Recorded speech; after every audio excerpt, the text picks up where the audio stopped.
ಗದಾ ಯುದ್ಧಕ್ಕೆ ಮೊದಲು ಅವರು ಸಜ್ಜುಗೊಂಡಿದ್ದಾರೆ. ಈಗ ಎದುರು ಬದುರಿನಲ್ಲಿ ಸಾಲು ಸಾಲಾಗಿ ಅವು ಬಿದ್ದಿದ್ರಿಂದ ಬತ್ತಲಾಟಿಸಿದವು ಆ ವಾರಾಶಿಗಳು. ಅವನು ಜ್ಞಾನ ತಪ್ಪಿ ಬಿದ್ದೋಗಿದ್ದಾನೆ. ಅಯ್ಯೋ ಪಾಪ ಅವನು ಜ್ಞಾನ ತಪ್ಪಿ ಬಿದ್ದೋಗ್ರ ಅಂತ ಅಂದ್ಬಿಟ್ಟು ಅವನ ಗದೆನ ಹಿಂಗ್ ಬೀಸ್ತಾ.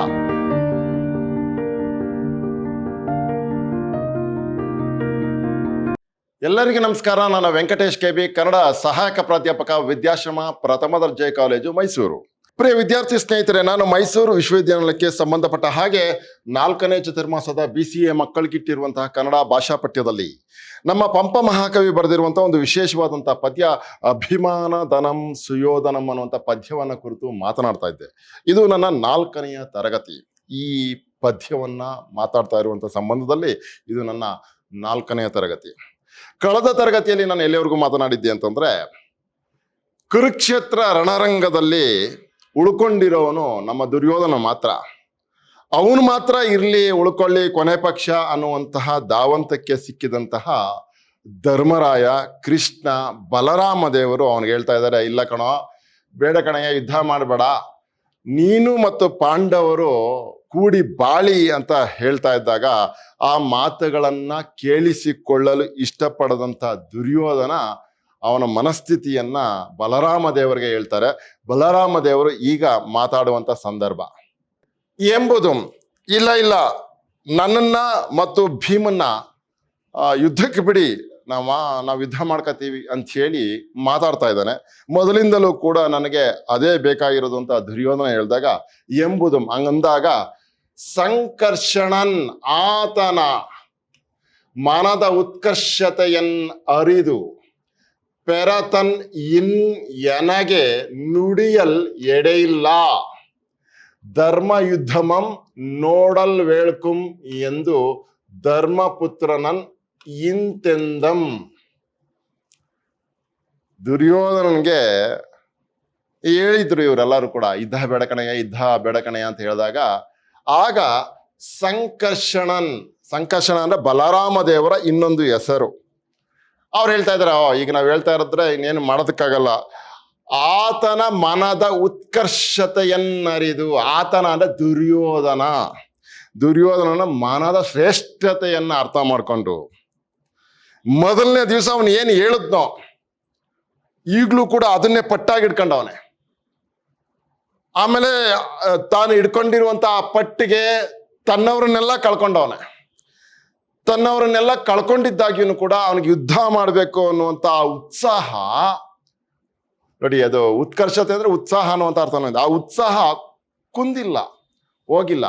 ಅದನ್ನ ಗಮನಿಸಿದ ಬಲರಾಮ ದೇವರು ಅರಿದು, ಆತನ ಮನದ ಉತ್ಕರ್ಷತೆಯನ್ ಅರಿದು ತಿಳ್ಕೊಂಡು, ಪೆರತನ್ ಬೇರೆ ಏನನ್ನು ಎನಗೆ ನುಡಿಯಲ್ಲಿ ಎಡೆ ಇಲ್ಲ. ಅಪ್ಪ, ಅವರ ಮನಸ್ಸಿನಲ್ಲಿ ಇರೋದು ಏನು ಅಂತ ಗೊತ್ತಾಗಿದೆ, ಇನ್ನ ಬೇರೆ ಏನು ನನಗೆ ಮಾತಾಡೋದಕ್ಕೆ ಅವಕಾಶ ಇಲ್ಲ, ಎಡೆ ಇಲ್ಲ. ಧರ್ಮ ಯುದ್ಧಮಂ ನೋಡಲ್ ವೇಳ್ಕುಂ, ಧರ್ಮ ಯುದ್ಧವನ್ನ ಮಾಡ್ಲಿ ಇವರು, ನೋಡೋಣ ಅಂತನ್ಬಿಟ್ಟು ಇನ್ನ ಮುಂದಕ್ಕೆ ಈ ಭೀಮನಿಗೂ ಮತ್ತು ದುರ್ಯೋಧನಿಗೂ ಧರ್ಮ ಯುದ್ಧ ಅನ್ನುವಂಥದ್ದು ನಡೀಲಿ.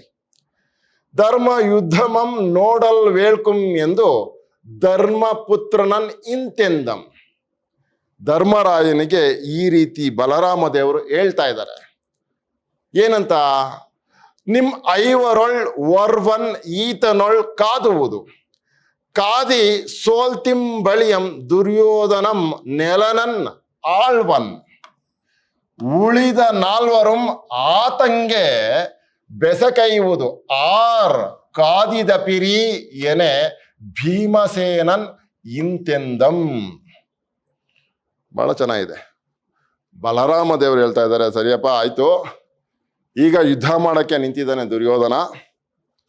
ಧರ್ಮರಾಯ ಅಂತನ್ಬಿಟ್ಟು ಇದು ಬಲರಾಮ ದೇವರು ಧರ್ಮರಾಯನ್ ಕೇಳ್ತಾ ಇದ್ದಾರೆ. ಧರ್ಮಪುತ್ರನನ್ ಇಂತೆಂದಂ, ಧರ್ಮಪುತ್ರರಂಗೆ ಅದೇ ಧರ್ಮರಾಯಂಗೆ ಹಿಂಗೆ ಹೇಳ್ತಾ ಇದ್ದಾರೆ ಬಲರಾಮ ದೇವರು. ನಿಮ್ಮ ಐವರೊಳ್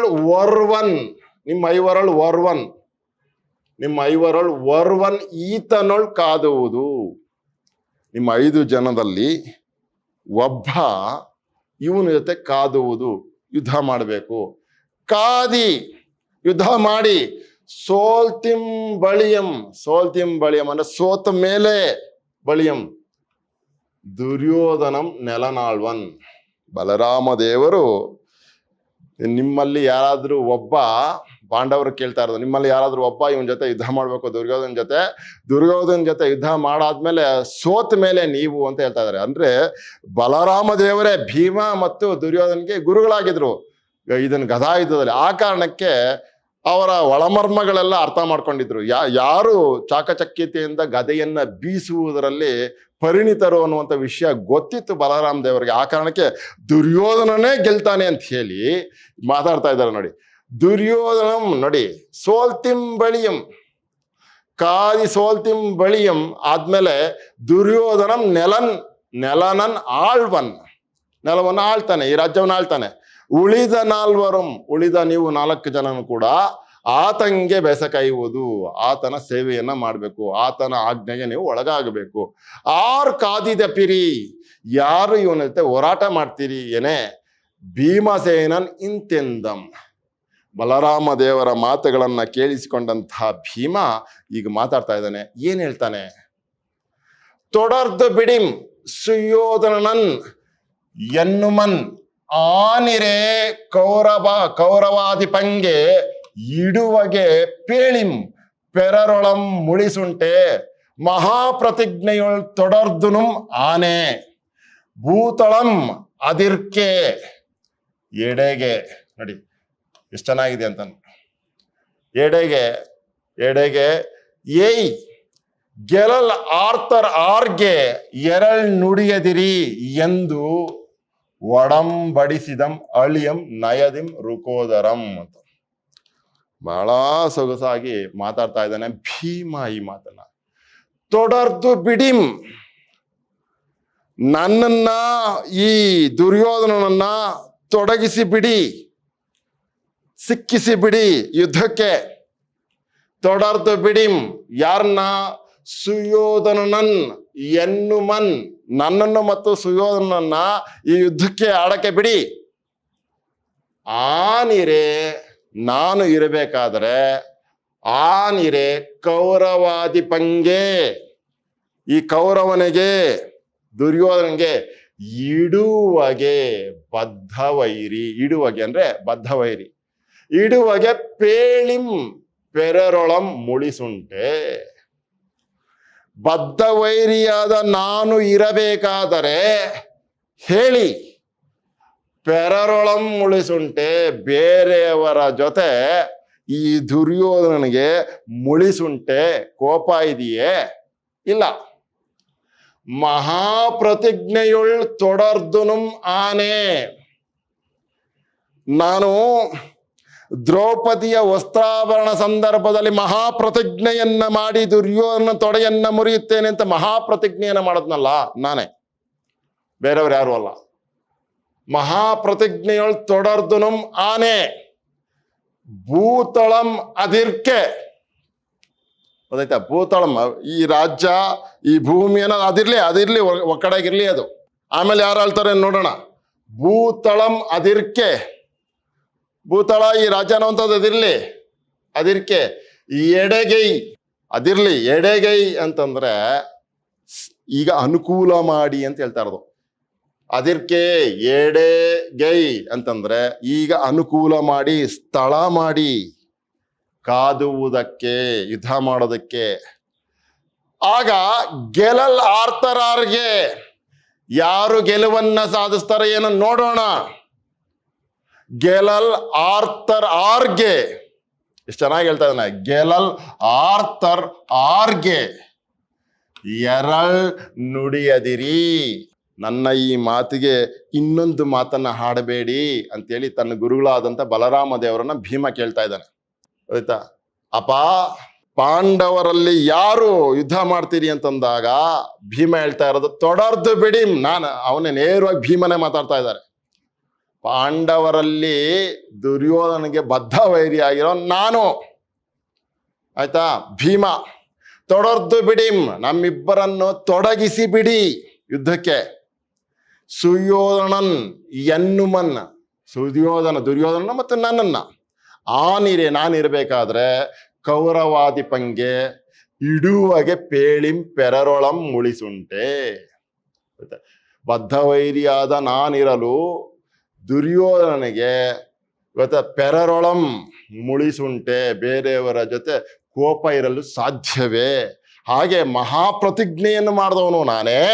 ಅದಿರ್ಲಿ, ಭೂತಳಂ ಅದಿರ್ಕೆ, ಈ ರಾಜ್ಯ ಅದೇನೇನೋ ಅವ್ರಿಗೆ ಸಿಕ್ಕುತ್ತೆ ಇವ್ರಿಗೆ ಸಿಕ್ಕುತ್ತೆ ಗೆದ್ದಾಗ ಅಂತಂದ್ರಲ್ಲ ನೀವು, ಅದಿರ್ಲಿ, ಅದು ಪಕ್ಕಕ್ಕಿರ್ಲಿ. ಭೂತಳಂ ಅದಿರ್ಕೆ ಎಡೆಗೈ ಮೊದಲು ಅವಕಾಶವನ್ನ ಮಾಡಿ, ಸ್ಥಳವನ್ನ ಸಜ್ಜುಗೊಳಿಸಿ, ಅದಕ್ಕೆ ಯುದ್ಧ ಮಾಡಕ್ಕೆ. ಗೆಲ್ಲಲ್ ಆರ್ತರಾರ್ಗೆ, ಯಾರು ಗೆಲ್ಲುತ್ತಾರೋ ಯಾರು ಗೆಲ್ಲುತ್ತಾರೋ ಆಮೇಲೆ ನೋಡೋಣ, ಗೆಲುವು ಯಾರಿಗೆ ಅನ್ನುವಂಥದ್ದು ಆಮೇಲೆ ನೋಡೋಣ. ಗೆಲ್ಲಲ್ ಆರ್ತರಾರ್ಗೆ ಎರಳ್ ನುಡಿಯದಿರಿ. ಈ ನನ್ನ ಮಾತಿಗೆ ದಯವಿಟ್ಟು ಎರಡನೇ ಮಾತು ಬೇಡ, ಇನ್ನೊಂದು ಮಾತು ಬೇಡ, ಇದಕ್ಕೆ ಒಪ್ಪಿಕೊಳ್ಳಿ ಅನ್ನುವಂಥ ರೀತಿಯಲ್ಲಿ ಭೀಮ ಮಾತಾಡ್ತಾ ಇದ್ದಾನೆ ಬಲರಾಮ ದೇವರ ಎದುರುಗಡೆ. ಎರಳ್ ನುಡಿಯದಿರಿ ಎಂದೊಡೆ ಅಲ್ಲ ಎಂದು ಒಡಂಬಡಿಸಿದಂ ಅಂತ, ಎಂದು ಒಡಂಬಡಿಸಿದಂ ಹಾಗಂತ ಹೇಳಿ ಒಡಂಬಡಿಸಿದಂ ಒಪ್ಪಿಸಿದ. ಯಾರನ್ನ? ಅಳಿಯಂ ಬಲರಾಮ ದೇವರನ್ನ. ಯಾವ ರೀತಿ? ನಯಧಿಂ. ಯಾರು ಒಪ್ಪಿಸ್ತವನು? ರುಕೋದರಂ ಭೀಮ ಒಪ್ಪಿಸಿದ ಅಂತ ಹೇಳ್ತಾರೆ.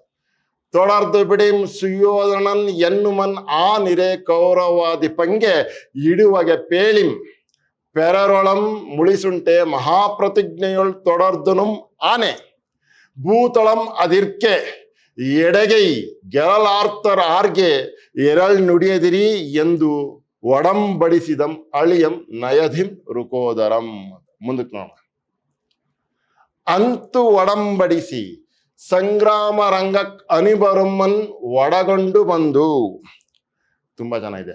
ಅಂತೂ ಹಾಗೆ ಒಡಂಬಡಿಸಿ ಒಪ್ಪಿಸಿ, ಸಂಗ್ರಾಮ ರಂಗಕ್ಕೆ ಯುದ್ಧ ಭೂಮಿಗೆ ಅಂತ, ಇವರು ಯುದ್ಧ ಮಾಡೋದಕ್ಕೆ ಇರುವಂತ ಜಾಗಕ್ಕೆ, ಸಂಗ್ರಾಮ ರಂಗಕ್ಕೆ ಅನಿಭರುಮನ್ ಒಡಗೊಂಡು ಬಂದು ಅವರಷ್ಟು ಜನ ಅವನ್ನ ಬಲರಾಮ ದೇವರನ್ನ ಒಪ್ಪಿಸಿ ಎಲ್ಲರನ್ನು ಒಪ್ಪಿಸಿ ಅವರಷ್ಟು ಜನ ಕೂಡ ಸಂಗ್ರಾಮ ರಂಗಕ್ಕೆ ಯುದ್ಧ ಭೂಮಿಗೆ ಬಂದಾಗ ಹೇಗಿತ್ತು ಆ ಯುದ್ಧರಂಗ ಅಂತೇಳಿ ಹೇಳ್ತಾರೆ. ಕರಿತುರಗ ನರ ಕಳೇವರ ಪರಿಚಿತ ರಣದಲ್ಲಿ ಮಹಿತಳಂ ಕಾದಲ್ಕೆ ಇಂತು ಅರಿದಪ್ಪುದು ಎಂತು ಇದು ಎಂದು ಅಣಂ ಇರದೆ ಮರತ್ಸೂನು ಸಮರಿದಂ ಕೊಳುಗುಳಮಂ. ತುಂಬಾ ಚೆನ್ನಾಗಿದೆ. ಇವರು ಆಯ್ತು ನಡೀರಿ ಯುದ್ಧ ಮಾಡೋಣ ಸಮರಾಂಗಣಕ್ಕೆ ಅಂತ ಕರ್ಕೊಂಬಂದಾಗ ಆ ಸಮರಾಂಗಣ ಹೇಗಿತ್ತು, ರಣರಂಗ ಹೇಗಿತ್ತು ಅಂದ್ರೆ ಕಿಕ್ಕಿರಿದು ತುಂಬೋಗಿತ್ತು ಕಳೇವರಗಳಿಂದ. ಯಾವುದರ ಕಳೇವರಗಳು? ಕಳೇಬರ ಎಣಗಳಿಂದ.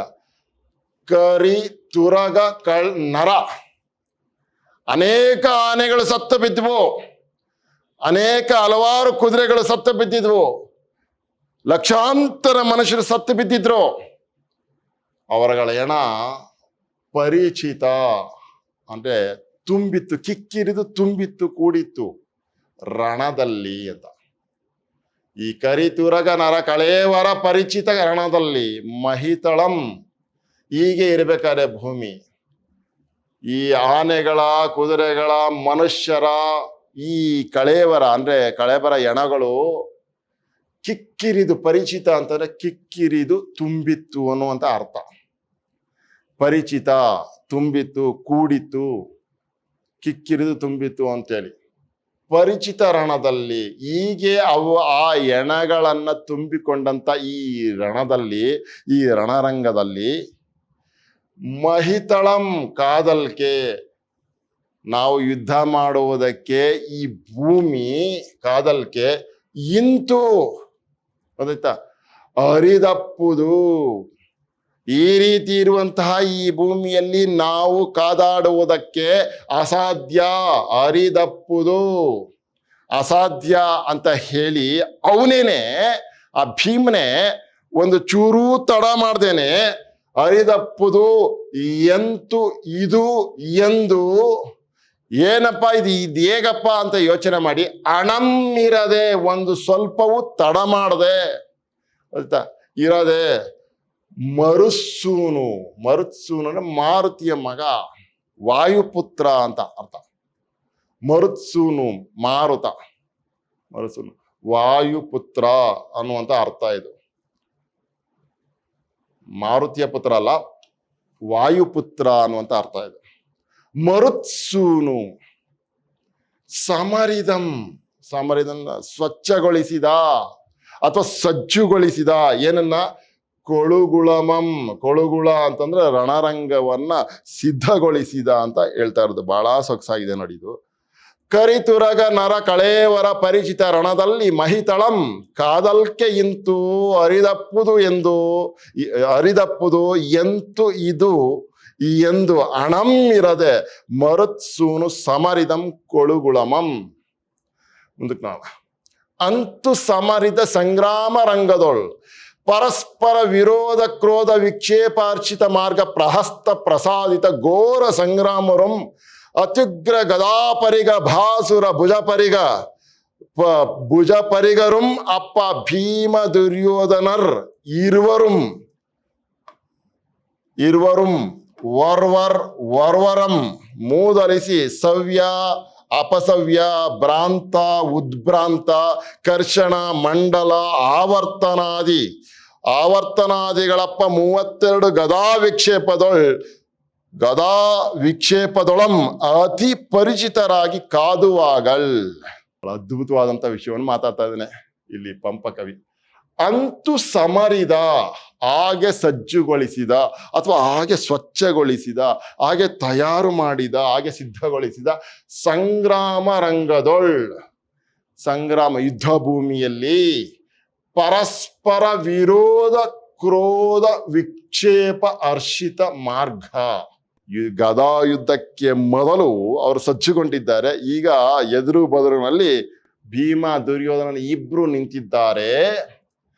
ಆ ರಂಗದಲ್ಲಿ, ಆ ರಣರಂಗದಲ್ಲಿ ಪರಸ್ಪರ ವಿರೋಧ, ಹಿಂಗೆ ನೋಡ್ಕೊಂಡು ಗದೆಯನ್ನ ಬೀಸ್ಕೊಂಡು ಹಿಂಗೆಲ್ಲ ಓಡಾಡ್ತಾ ಇದ್ದಾರೆ. ಓಡಾಡ್ಕೊಂಡು ಪರಸ್ಪರ ವಿರೋಧ ಕ್ರೋಧದಿಂದ ಅವನನ್ನ ನಾನು ಬಡ್ದಾಕ್ಬಿಡ್ಬೇಕು, ಇವನನ್ನ ಅವನ್ ಬಡ್ದಾಕ್ಬಿಡ್ಬೇಕು ಅಂತೇಳಿ ಕಾಯ್ಕೊಂಡವ್ರೆ. ವಿಕ್ಷೇಪ ಹರ್ಷಿತ ಮಾರ್ಗ, ವಿಕ್ಷೇಪ ಹರ್ಷಿತ ಮಾರ್ಗದಲ್ಲಿ ಪ್ರಹಸ್ತ ಪ್ರಸಾದಿತ ಅಂತ. ಪ್ರಹಸ್ತ ಅಂತಂದ್ರೆ ದೊಡ್ಡ ಕೈ ಅಂತ. ದೊಡ್ಡ ಕೈ, ಪ್ರಸಾದಿತ ಅಂತಂದ್ರೆ ಸಾಧಿಸಿರುವ ಅಂತ. ಪರಸ್ಪರರು ವಿರೋಧ ಕ್ರೋಧ ವಿಕ್ಷೇಪ ಹರ್ಷಿತ ಮಾರ್ಗದಲ್ಲಿ ಪರಸ್ಪರರನ್ನ ಹೀಯಾಳಿಸ್ಕೊತಾ ಇದ್ದಾರೆ, ಮೂದಲಿಸ್ಕೊತಾ ಇದ್ದಾರೆ ಈ ರೀತಿಯಾಗಿ. ಹಾಗೆ ಆ ಮಾರ್ಗದಲ್ಲಿ ಅವರ ಕೇಕೆ ಆಗ್ತಾರೆ ಅಂತ ನಗ್ತಾ ಇದ್ದಾರೆ, ಹಂಗೆ ಹಿಂಗೆ ಅಂತ ಅಂದ್ಬಿಟ್ಟು ಹಿಂಗೆಲ್ಲ ಮಾತಾಡ್ತಾ ಇದ್ದಾರೆ. ವಿಕ್ಷೇಪ ಹರ್ಷಿತ ಮಾರ್ಗ, ಪ್ರಹಸ್ತ ಅಂತಂದ್ರೆ ದೊಡ್ಡ ಕೈ ಅಂತ. ಆ ದೊಡ್ಡ ಕೈಯಲ್ಲಿ ಅವರು ಪ್ರಸಾದಿತ ಅಂದ್ರೆ ಸಾಧಿಸಿಕೊಂಡಿರುವ ತಮ್ಮ ಗದಾಯುದ್ಧದ ಪ್ರೌಢಿಮೆಯನ್ನ ಘೋರ ಸಂಗ್ರಾಮರ್. ಹಾಗೆ ಪರಸ್ಪರರು ಇಬ್ಬರು ಗದಾಯುದ್ಧದಲ್ಲಿ ಸಾಧಿಸಿಕೊಂಡಿರುವಂತ ಸಂಗ್ರಾಮರ್ ಯಾರು?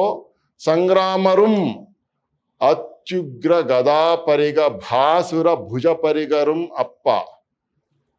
ಹಾಗೆ ಏನು ಗದಾಯುದ್ಧದಲ್ಲಿ ಎಲ್ಲ ರೀತಿಯ ಪಟ್ಟುಗಳನ್ನು ಬಲ್ಲಂತಹ ಈ ಅತ್ಯುಗ್ರ ಸಂಗ್ರಾಮರುಂ ಅಂತಾನೆ ಅವರಿಬ್ರು ಅಂತ.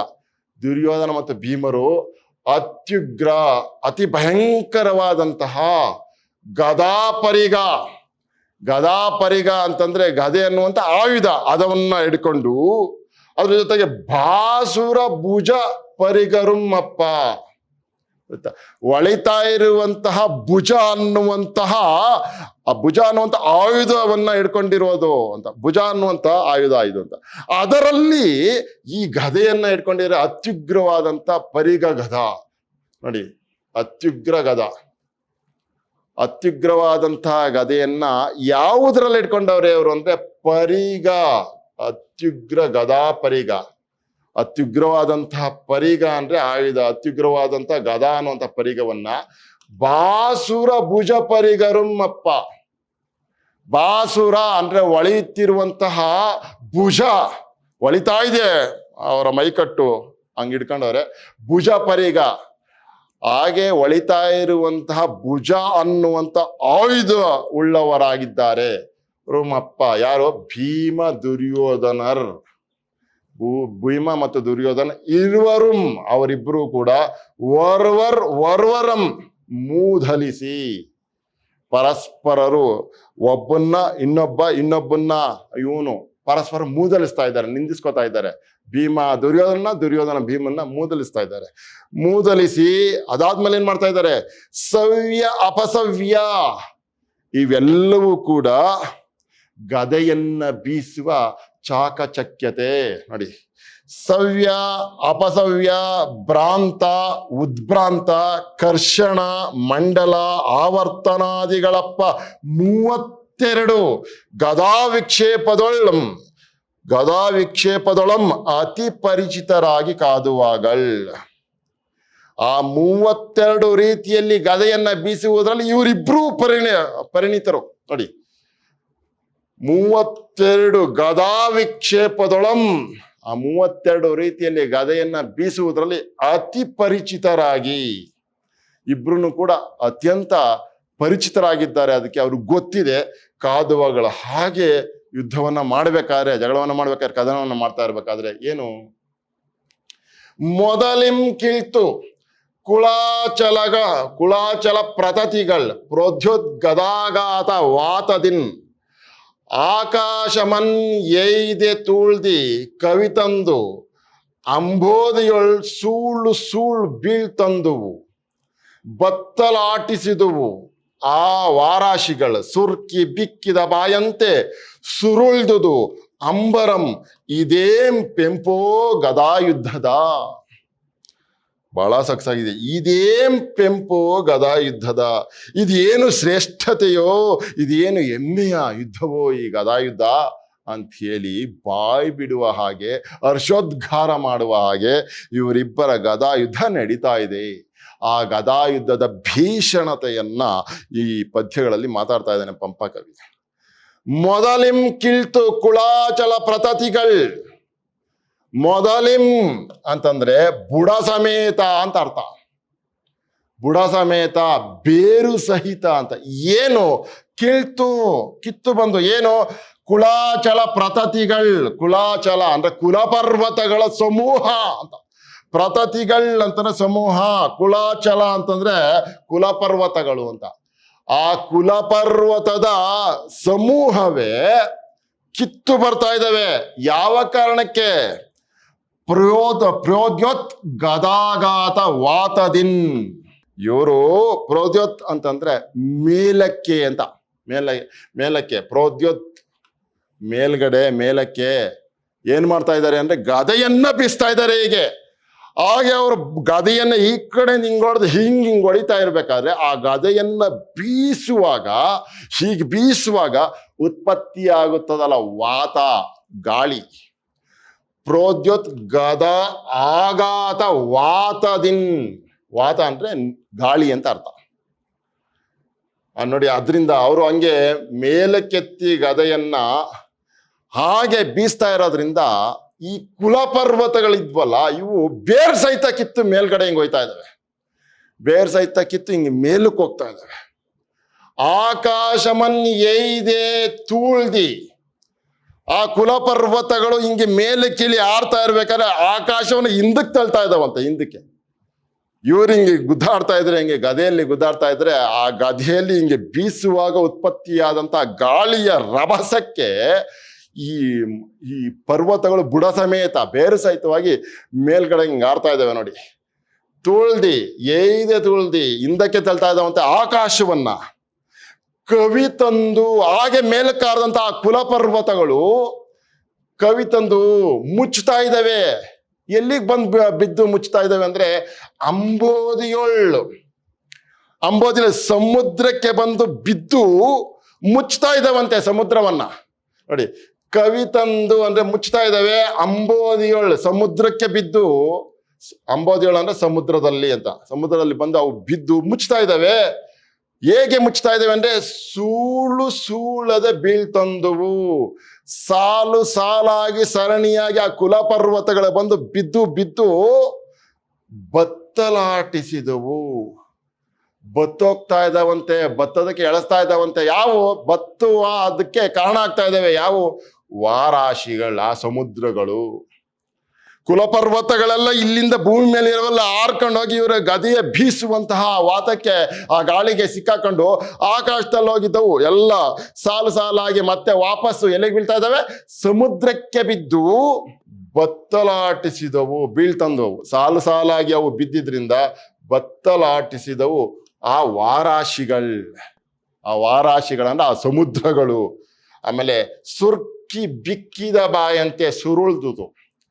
ಆಕಾಶಕ್ಕೆ ಹೋಗಿ ಗೊತ್ತಾಯ್ತಾ, ಈ ಕುಲಪರ್ವತಗಳೆಲ್ಲ ಹೋಗಿದ್ವಲ್ಲ, ಅಲ್ಲಿ ಆಕಾಶಕ್ಕೆ ಗುದ್ಕೊಂಡು ಹೋಗಿದ್ವಲ್ಲ, ಇವರು ಕ್ರಿಯೇಟ್ ಮಾಡಿದ ಅಥವಾ ಇವರು ಸೃಷ್ಟಿ ಮಾಡಿದ ಗಾಳಿಗೆ ರಭಸಕ್ಕೆ ಸಿಕ್ಕಿ ಆ ಮೂಲ ಪರ್ವತಗಳೆಲ್ಲ ಕೂಡ ಕುಲಪರ್ವತಗಳೆಲ್ಲ ಮೇಲಕ್ಕೆ ಹೋಗಿದ್ವಲ್ಲ, ಆ ರಭಸಕ್ಕೆ ಸಿಕ್ಕಿದಂತ ಆಕಾಶ ಹೇಗಿತ್ತು ಅಂತಂದ್ರೆ ಸುರ್ಕಿ ಸೊರಗಿ ಬಿಕ್ಕಿದ ಬಾಯಂತೆ ಸುರುಳ್ದುದು ಅಂತಂದ್ರೆ ಸೊರಗೋಗಿದೆ, ಮುರುಟ್ಕೊಂಡಿದೆ. ಗೊತ್ತಾಯ್ತಾ, ಹಿಂಗಂತ ಹೇಳ್ತಾರೆ. ಸುರುಳ್ದುದು ಅಂಬರಂ, ಆಕಾಶವೇ ಆ ರೀತಿ ಆಗೋಗಿದೆ ಅಂಬರಂ. ಇದೇನ್ ಪೆಂಪು ಗದಾಯುದ್ಧದ, ಇದ್ಯಾವ ಶ್ರೇಷ್ಠತೆಯಪ್ಪ, ಇದು ಹೇಗಿದೆಯಪ್ಪ ನೋಡ್ರಪ್ಪ ಈ ಗದಾಯುದ್ಧ ಅಂತ ಅಂದ್ಬಿಟ್ಟು ಮಾತಾಡ್ತಾ ಇರೋದು. ಎಷ್ಟು ಸೊಗಸಾಗಿದೆ ನೋಡಿ. ಮೊದಲೆಂ ಕಿಳ್ತು ಕುಳಾಚಲ ಪ್ರತತಿಗಳ್ ಪ್ರೋದ್ಯೋತ್ ಗದಾಘಾತ ವಾತಂದಿನ್ ಆಕಾಶಮನ್ ಎಯ್ದೆ ತುಳ್ದಿ ಕವಿ ತಂದು ಅಂಬೋದಿಯೊಳ್ ಸೂಳು ಸೂಳದೆ ಬೀಳ್ತಂದುವು ಬತ್ತಲಾಟಿಸಿದುವು ಆ ವಾರಾಶಿಗಳು ಸುರ್ಕಿ ಬಿಕ್ಕಿದ ಬಾಯಂತೆ ಸುರುಳ್ದುದು ಅಂಬರಂ. ಇದೇಂ ಪೆಂಪು ಗದಾಯುದ್ಧದ. ಮುಂದಕ್ಕೆ ನೋಡೋಣ ಏನಾಯ್ತು ಅಂತ. ಹಾಗೆ ಅವರು ಯುದ್ಧ ಮಾಡ್ತಾ ಇರುವಂತ ರೀತಿಯನ್ನೇ ಮತ್ತೆ ವರ್ಣಿಸ್ತಾ ಇರೋದು. ಹೇಗೆ ಅವರು ಗದಾಯುದ್ಧವನ್ನು ಮಾಡ್ತಾ ಇದ್ದಾರೆ, ಯಾವ ಪರಿಣಾಮಗಳು ಉಂಟಾಯ್ತು ಅಂತ ಹೇಳ್ತಾ ಇರೋದು. ಗದೆಯೊಳ್ ಗಟ್ಟಿಸೆ ಪುಟ್ಟಿದ ಉಳ್ಕತತಿ ನೀಳಾಕಾಶಮಂ ತಾಪಿನಂ ಪುದಿದ ಆ ದೇವರ ಕಣ್ಣಲ್ ಉಳ್ಕಿ ವಿಳೆಯ ಉಳ್ಕಾಶಂಕೆಯಂ ಮಾಡೆ ಮೆಟ್ಟಿದ ಸೂಳ್ಮೆಟ್ಟುಗಳಿಂದ ಬೆಟ್ಟು ಕಳಲ್ಕೆ ಅಳ್ಳಾಡೆ ಭೂಭಾಗಂ ಆದುದು ದುರ್ಯೋಧನ ಭೀಮಸೇನರ ಗದಾಯುದ್ಧಂ ಮಹಾಭೈರವಂ. ದುರ್ಯೋಧನ ಭೀಮಸೇನರ ಗದಾಯುದ್ಧಂ ಮಹಾಭೈರಂ ಆದುದು, ಮಹಾಭಯಂಕರವಾಯಿತು. ಆ ಭೀಮಸೇನ ಮತ್ತು ದುರ್ಯೋಧನ ಆಡ್ತಾ ಇರುವಂತಹ ಗದಾಯುದ್ಧ ಏನು, ಗದೆಯೊಳ್ ಗಟ್ಟಿಸೆ, ಗದೆಯನ್ನ ಅಪ್ಪಳಿಸಿದಾಗ ಪುಟ್ಟಿದ ಉಳ್ಕತತಿ ಅಂತ, ಪುಟ್ಟಿದ ಪರಸ್ಪರ ಇಬ್ರು ಕೂಡ ಹಿಂಗ ಹೊಡ್ಕೊಂಡಾಗ, ಗದೆಯಿಂದ ಹೊಡೆದಾಗ ಹುಟ್ಟಿತು ಉಳ್ಕತತಿ ಅಂತಂದ್ರೆ ಉಲ್ಕೆಗಳು. ಅದು ಗದೆಯೊಳ್ ಗಟ್ಟಿಸೆ ಪುಟ್ಟಿದ ಉಳ್ಕತತಿ, ಉಳ್ಕೆಗಳ ಸಮೂಹವೇ. ಒಂದು ಉಳ್ಕೆ ಎರಡು ಉಳ್ಕೆ ಬಂದಿರಲಿಲ್ಲ, ಅವ್ರು ಹೊಡೆದ ತಕ್ಷಣ ಸಾವಿರಾರು ನೂರಾರು ಉಲ್ಕೆಗಳು ಬೀಳ್ತಿದ್ವು ನೋಡಿ. ಗದೆಯೊಳ್ ಗಟ್ಟಿಸೆ, ಗದೆಯನ್ನ ಪರಸ್ಪರ ಅಪ್ಪಳಿಸಿದಾಗ ಪುಟ್ಟಿದ ಉಳ್ಕತತಿ ನೀಳಾಕಾಶಮಂ ತಾಪಿನಂ. ಹಾಗೆ ಅವ್ರ ಪರಸ್ಪರರು ಗದೆಯನ್ನ ತಾಕಿದಾಗ ಹುಟ್ಟಿದ ಆ ಉಲ್ಕೆಗಳು ನೀಳಾಕಾಶಮಂ ನೀಲಿ ಗಗನವನ್ನ, ಆಕಾಶವನ್ನ ತಾಪಿನಮನ್ನ ತಾಗುತ್ತಿರಲು ಹಿಂಗ್ ಹೊರ ತಕ್ಷಣ ಆಡ್ತಾ ಇದ್ದಾವೆ ಎಲ್ಲ ಉಲ್ಕೆಗಳು. ಅವ್ರ ಪ್ರತಿಯೊಂದು ಗದೆಯನ್ನು ಕೂಡ ಅಪ್ಪಳಿಸಿದಾಗ, ಪರಸ್ಪರರ ಗದೆಗಳು ಅಪ್ಪಳಿಸಿದಾಗ ಆ ಉಲ್ಕೆಗಳು ಉತ್ಪತ್ತಿಯಾಗಿ ಆಕಾಶಕ್ಕೆ ಆರ್ತಾ ಇದ್ದಾವೆ. ಹಾಗೆ ಆಡ್ತಾ ಇರಬೇಕಾದ್ರೆ ಪುದಿದ ಆ ದೇವರ ಕಣ್ಣಳ್ ಉಳ್ಕಿ ವಿಳಯ ಉಲ್ಕಾ ಶಂಕೆಯಂ ಮಾಡೆ. ಏನಾಯ್ತು, ಹಾಗೆ ಉಲ್ಕೆಗಳು ನೋಡಿ, ತಾಪಿನಂ ಅಂದ್ರೆ ತಾಗುತ್ತಿರಲು, ಆಕಾಶಕ್ಕೆ, ನೀಲಾಕಾಶಮಂ ತಾಗುತ್ತಿರಲು ಅಂತ. ಆ ಹುಟ್ಟಿದಂತಹ ಅವರಿಬ್ಬರ ಗದೆಯ ಘರ್ಷಣೆಗೆ ಹುಟ್ಟಿದಂತಹ ಉಲ್ಕೆಗಳು ನೀಲಾಕಾಶವನ್ನ ತಾಗ್ತಾ ಇದ್ದಾವೆ, ಆಡ್ತಾ ಇದ್ದಾವೆ ಅಲ್ಲಿಗೆ. ಹಾಗೆ ಪುದಿದ ಅಂದ್ರೆ ತುಂಬಿದ ಆ ದೇವರ ಕಣ್ಣಳ್ ಉಳ್ಕಿ, ದೇವತೆಗಳು ಭೀಮ ದುರ್ಯೋಧನ ಈ ಗದಾಯುದ್ಧವನ್ನು ನೋಡಕ್ ನಿಂತಿದ್ರು. ಅವರುಗಳಿಗೆಲ್ಲ ಯಾವ ರೀತಿ ಕಂಡುಬಿಡ್ತು ಅಂತಂದ್ರೆ, ಪುದಿದ ಆ ದೇವರ ಕಣ್ಣೊಳ್. ಆ ಉಲ್ಕೆಗಳೆಲ್ಲವೂ ಕೂಡ ಹೆಂಗೆ ಕಂಡುವು ಅಂತಂದ್ರೆ, ಹಾಗೆ ಚಿಮ್ತಾ ಇರುವಂತ ಬರ್ತಾ ಇರುವಂತ ಆ ಉಲ್ಕೆಗಳು ಹೆಂಗ್ ಕಂಡುವು ಅಂದ್ರೆ, ದೇವರ ಕಣ್ಣೊಳ್ ಉಳ್ಕಿ ವಿಳಯ ಉಲ್ಕಾಶಂಕೆಯಂ ಮಾಡೆ. ಪ್ರಳಯ ಕಾಲದಲ್ಲಿ ಬರುವಂತಹ ಉಲ್ಕೆಗಳು ಇವು ಅನ್ನುವ ಅನುಮಾನವನ್ನ ತಂದುವಂತೆ ಆ ದೇವತೆಗಳಿಗೆ, ಅಲ್ಲಿ ಭೀಮ ದುರ್ಯೋಧನ ಗದಾ ಯುದ್ಧವನ್ನು ನೋಡುವಂತ ಸಂದರ್ಭದಲ್ಲಿ ಇದ್ದಂತ ಆಕಾಶ ಮಾರ್ಗದಲ್ಲಿ ಇದ್ದಂತ ಆ ದೇವತೆಗಳಿಗೆ ಹಂಗನ್ನಿಸ್ತು. ಉಲ್ಕಾಶಂಕೆಯಂ ಮಾಡೆ, ಮೆಟ್ಟಿದ ಸೂಳ್ಮೆಟ್ಟುಗಳಿಂದೆ. ಆಮೇಲೆ ಹಿಂಗ ಅಪ್ಪಳಿಸ್ತಾ ಇದ್ದಾರೆ ಒಬ್ರಿಗೊಬ್ರು, ಸೂಳ್ಮೆಟ್ಟು ಅಂತ ಹಿಂಗ ಹಿಂಗ ಹಿಂಗ ಅಪ್ಪಳಿಸ್ತಾ ಇದ್ದಾರೆ. ಹಂಗ ಅಪ್ಪಳಿಸ್ದಾಗ ಏನಾಯ್ತಾ ಇದೆ ಅಂತ ಹೇಳ್ತಾ ಇರೋದು. ಮೆಟ್ಟಿದ ಸೂಳ್ಮೆಟ್ಟುಗಳಿಂದೆ ಅಂತ. ಅವನು ಮೆಟ್ಟದ ಮೇಲೆ ಇವನು, ಇವನು ಮೆಟ್ಟದ ಮೇಲೆ ಅವನು, ಸಾರಥಿ ಪ್ರಕಾರದಲ್ಲಿ ಒಬ್ಬರಿಗಿಂತ ಒಬ್ರು ಮೆಟ್ಟುತ್ತಾ ಇದ್ದಾರೆ. ಹೀಗೆ ಹಿಂಗ ಮೆಟ್ಟುತ್ತಾ ಇದ್ದಾಗ ಏನಾಯ್ತು, ಬೆಟ್ಟು ಅಂದ್ರೆ ಪರ್ವತಗಳು, ಕಳಲಲ್ಕೆ ಕಳಚಲು ಅಂತ ಅಲ್ಲಾಡ್ತಾ ಇದ್ದಾವೆ, ಕಳಚ್ಕೊಂಡು ಬೀಳ್ತಾ ಇದ್ದಾವೆ. ಗೊತ್ತಾಯ್ತಾ? ಪರ್ವತಗಳು ಕಳಲಲ್ಕೆ, ಬೆಟ್ಟಗಳು ಕಳಚ್ಕೊಂಡು ಅಳ್ಳಾಡೆ. ಭೂಭಾಗದಲ್ಲಿ ಇದ್ದಂತಹ ಪರ್ವತಗಳು ಅಳ್ಳಾಡಿ ಕಳಚ್ಕೊಂಡು ಬೀಳ್ತಾ ಇದ್ದಾವೆ. ಭೂಭಾಗದಲ್ಲಿದ್ದಂತಹ ಆ ಪರ್ವತಗಳೆಲ್ಲವು ಆದುದು ಆ ರೀತಿ ಆಗ್ತಾ ಇದೆ. ದುರ್ಯೋಧನ ಭೀಮಸೇನರ ಗದಾಯುದ್ಧ ಮಹಾಭೈರವಂ ಅಂತ. ಹಾಗೆ ಬೆಟ್ಟಗಳೇ ಕಳಚಿಕೊಂಡು ಅಳ್ಳಾಡಿ ಬೀಳ್ತಾ ಇದ್ದಾವೆ. ಅವರಿಬ್ರು ಸರದಿ ಪ್ರಕಾರದಲ್ಲಿ ಮೆಟ್ಟುತ್ತಾ ಇದ್ದಾರೆ ಭೂಮಿಯನ್ನ. ಆ ಕಾರಣಕ್ಕೆ ಆಗ್ತಾ ಇದೆ.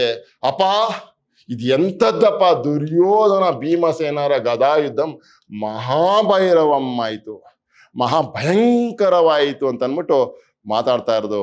ನೋಡಿ ಮುಂದಕ್ಕೆ, ಅಂತೂ ಇರುವರುಂ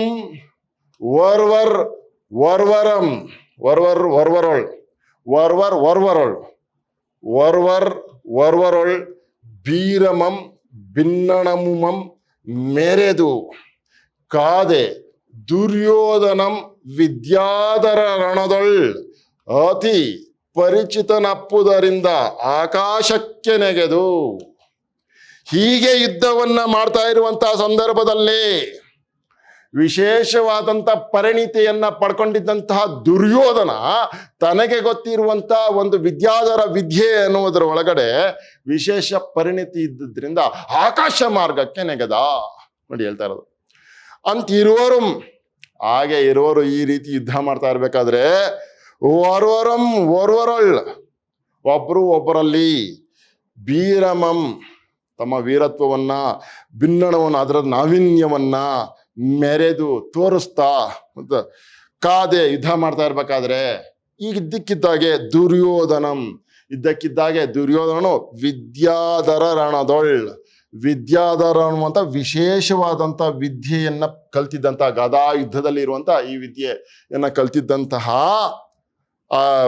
ದುರ್ಯೋಧನಂ ವಿದ್ಯಾಧರ ರಣದೊಳ್ ಅತಿ ಪರಿಚಿತನಪ್ಪುದರಿಂದ, ತುಂಬಾ ಚೆನ್ನಾಗಿ ಅದನ್ನ ಕಲ್ತಿದ್ರಿಂದ, ಅದರಿಂದ ಪಾರಂಗತನಾಗಿದ್ದರಿಂದ, ಪ್ರಾವೀಣ್ಯತೆಯನ್ನ ಪಡ್ಕೊಂಡಿದ್ದರಿಂದ, ಅದರಲ್ಲಿ ತುಂಬಾ ಚೆನ್ನಾಗಿ ಪರ್ಫೆಕ್ಟ್ ಅನ್ನ ಸಾಧಿಸಿದ್ರಿಂದ ಅವನು ವಿದ್ಯಾಧರ ರಣ ಅನ್ನುವಂತಹ ಆ ಥರದ್ದೊಂದು ಪಟ್ಟಲ್ಲಿ ಅಥವಾ ಆ ಥರದ್ದೊಂದು ಗದೆಯನ್ನ ಬೀಸುವಂತಹ ವಿಶೇಷದಲ್ಲಿ ಅವನು ಹೆಚ್ಚು ಚೆನ್ನಾಗಿ ಕಲ್ತಿದ್ದ ಅಂತ ಹೇಳ್ತಾ ಇರೋದು. ವಿದ್ಯಾಧರ ರಣದಳ್ ಅತಿ ಪರಿಚಿತನ್ ಅಪ್ಪುದರಿಂದ, ಅದರಿಂದ ತುಂಬಾ ಸೊಗಸಾಗಿ ಆ ವಿದ್ಯೆಯಲ್ಲಿ ತುಂಬಾ ಚೆನ್ನಾಗಿ ಅವನು ಗೊತ್ತಿತ್ತು. ಅಪ್ಪುದರಿಂದ ಏನ್ ಮಾಡ್ದ, ಆಕಾಶಕ್ಕೆ ನೆಗೆದ್ಬಿಟ್ಟು ಮೇಲ್ಗಡೆಯಿಂದ ಬಂದು ಧುಬ್ ಅಂತ ಕೊಡೋದು ಕೆಳಗಡೆ ನಿಂತಿದ್ದಂಥ ಭೀಮನಿಗೆ. ಅಷ್ಟು ಚೆನ್ನಾಗಿ ವಿದ್ಯೆ ಗೊತ್ತಿತ್ತು ಅವನಿಗೆ. ಆ ವಿದ್ಯಾಧರ ರಣ ಅನ್ನುವಂತಹ ರಣದನ್ನ ಉಪಯೋಗಿಸಿ ಆ ರೀತಿಯ ಚಾತುರ್ಯವನ್ನ, ಕೌಶಲವನ್ನ ಬಳಸ್ಕೊಂಡು ಭೀಮನಿಗೆ ವಧೆ ಬಿಡ್ತಿದ್ದ ದುರ್ಯೋಧನ ಗದೆಯಿಂದ. ನೋಡೋಣ ಏನಾಯ್ತು ಅಂತ. ಸಿಡಿಲೆರಗುವಂತೆ ಭೋರೆಂದು ಒಡನೆ ಎರಗಿ ಮಹೋಗ್ರ ಘನ ಗದಾಪರಿಗದಿನ್ ಆರ್ದು ಎಡೆ ಪೊಯ್ದೊಡೆ ಭೀಮಂ ಕೆಡೆದಂ ದರೆ ನಡುಗೆ ನೀಳ ಕುತ್ಕೀಳಂಬೋಲ್. ನೀಲಗಿರಿ ಪರ್ವತಗಳು ಉರುಳುವ ಹಾಗೆ ಬಿದ್ದೋದ ಭೀಮ. ಹೆಂಗ್ ಹೊಡೆಯಕ್ ಶುರುವಾದ? ವಿದ್ಯೆಯಲ್ಲಿ ಪರಿಣಿತನಾಗಿರುವಂತ ಭೀಮ ಇದು ದುರ್ಯೋಧನ ಆಕಾಶಕ್ಕಾರಿ ಆ ಭೀಮನ್ಗೆ ಹೆಂಗ್ ಮುಡುಕ್ತಿದ್ದ ಅಂತ ಹೇಳ್ತಾ ಇರೋದು. ಸಿಡಿಲೆರಗುವಂತೆ, ಸಿಡಿಲು ಎರಗುವ ಹಾಗೆ, ಸಿಡಿಲು ಒಡೆಯುವ ಹಾಗೆ ಬೋರ್ ಅಂತ ಶಬ್ದ ಮಾಡ್ಕೊಂಡು ಬೋರೆಂದು ಒಡನೆ ಎರಗಿ ಅಂತ ಅವನ ಮೇಲೆ ಬಿದ್ದು ಮಹಾ ಉಗ್ರ ಘನ ಗದಾ ಪರಿಗದಿನ್, ಮಹಾ ಉಗ್ರ ಅತಿ ಭಯಂಕರವಾದಂತ ಘನ ಅಂದ್ರೆ ಭಾರವಾದಂತ ಆ ಗದೆ ಅನ್ನುವಂತಹ ಆಯುಧದಿಂದ ಆರ್ದು ಗರ್ಜಿಸಿ ಎಡೆಗಿಡೆ ಪೊಯ್ದೊಡೆ. ಎಡೆ ಅಂದ್ರೆ ಜಾಗ, ಗಿಡೆ ಅಂದ್ರೆ ಕದಲೋದು ಅಂತ. ಇಲ್ಲಿ ನಿಂತಿದ್ರೆ ಇಲ್ಲಿಗೆ ಬಂದು ಹೊಡಿತಿದ್ದ, ಇಲ್ಲಿಗೆ ಹೋಯ್ತಿದ್ದ ಭೀಮ. ಇಲ್ಲಿ ನಿಂತಿದ್ರೆ ಇಲ್ಲಿಗೆ ಹೊಡಿತಿದ್ದ ಅಂದ್ರೆ ನಿಂತಿರುವ ಜಾಗ ಕದಲುವ ಹಾಗೆ. ಎಡೆಗಿಡೆ ಅಂತಂದ್ರೆ ನಿಂತಿರುವ ಜಾಗ ಕದಲುವ ಹಾಗೆ. ಅವನು ಇಲ್ಲಿ ಹೊಡೆದ್ರೆ ಇಲ್ಲಿಂದ ಹೊಡೆದ್ರೆ ಇಲ್ಲಿಗೆ ಹೋಗಿ ನಿಂತ್ಕೊತಾ ಇದ್ದ, ಇಲ್ಲಿ ಹೊಡೆದ್ರೆ ಇಲ್ಲಿಗೆ ಬರ್ತಾ ಇದ್ದ ಅಂತ ಆ ಅರ್ಥ ಎಡೆಗಿಡೆ ಅಂತ. ಸಿಡಿಲೆರಗುವಂತೆ ಬೋರೆಂದು ಒಡನೆ ಎರಗಿ, ತಕ್ಷಣವೇ ಹೊಡೆದ ಅವನು. ನೋಡಿ, ಬೋರೆಂದು ಒಡನೆ ಎರಗಿ ಅವನ ಮೇಲೆ ಬಿದ್ದ. ಹೆಂಗೆ, ಯಾವ ಗದೆಯಲ್ಲಿ, ಎಂಥ ಗದೆಯಲ್ಲಿ ಹೊಡೆದ ಅಂದ್ರೆ ಮಹಾ ಉಗ್ರ, ಅತ್ಯಂತ ಭಯಂಕರವಾದಂಥ ಘನ ಅಂದ್ರೆ ಭಾರವಾದಂಥ ಗದಾ ಅನ್ನುವಂತಹ ಆಯುಧದಿಂದ ಆರ್ದು ಗರ್ಜಿಸಿ ಎಡೆಗಿಡೆ ಪೊಯ್ದೊಡೆ. ಹೋಯ್ತಾ, ಅವನು ತನ್ನಿರುವಂತ ಜಾಗವನ್ನ ಕದಲುವಂತೆ ಬಾರಿಸಿದ್ರೆ, ಒಡೆದ್ರೆ, ಪೊಯ್ದೊಡೆ. ಆ ಭೀಮಂ ಕೆಡೆದಂ, ಆ ಭೀಮ ಆ ದುರ್ಯೋಧನ ಹಂಗ್ ಹೊಡಿತಾ ಇದ್ದಾಗ ಆ ಭೀಮಂ ಕೆಡೆದಂ ಬಿದ್ದ. ದರೆ ನಡುಗೆ ಅವನು ಬಿದ್ದಾಗ ಭೂಮಿಯ ಕಂಪಿಸಿತು.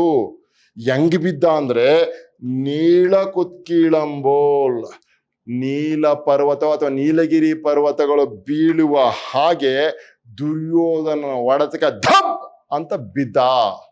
ಮುಂದಕ್ಕೆ ನೋಡೋಣ. ಅಂತೂ ದುರ್ಯೋಧನ ಗದ ಪ್ರಹರಣದಿಂದ ಅಚೇತನನ್ ಆಗಿರ್ದೊಡೆ ಬೀಳ್ದನನ್ ಇರಿಯನ್ ಎಂದು ಪವಮಾನ ಮಾರ್ಗದೊಳ್ ಅಲ್ಪಾಂತರದೊಳ್ ಗದೆಯಂ ಬೀಸುವಾಗಲ್ ದುರ್ಯೋಧನ ಗದೆಯ ಗಾಳಿಯೊಳ್ ಮೂರ್ಛೆಯಿಂದ ಎಳ್ಚತ್ತು ಧರಾತಳದೊಳ್ ಸೂಸಿದ ತನ್ನ ಗದಾದಂಡಮಂ ಭುಜಾದಂಡದೊಳ್ ಅಳವಡಿಸಿಕೊಂಡು ರುಕೋದರನನ್ ಅಂಬುಜೋದರಂ ಬಿಚ್ಚಲಿಸುವ ನೆವದೊಳ್ ಎಂ ಅಮ್ಮಂಗಕ್ಕುಂ ಎಂದು ತೊಡೆಯಂ ಪೊಯ್ದು ಆರುವುದು ದುರ್ಯೋಧನನ ನೆರನ್ ಅದು ಎಂದು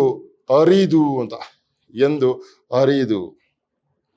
ಬಹಳ ಸೊಗಸಾಗಿರುವಂತಹ ಗದಾಯುದ್ಧದ ಕೊನೆಯ ಘಟ್ಟಕ್ಕೆ ಬರ್ತಾ ಇರುವಂತಹ ಸಂದರ್ಭ ಇದು.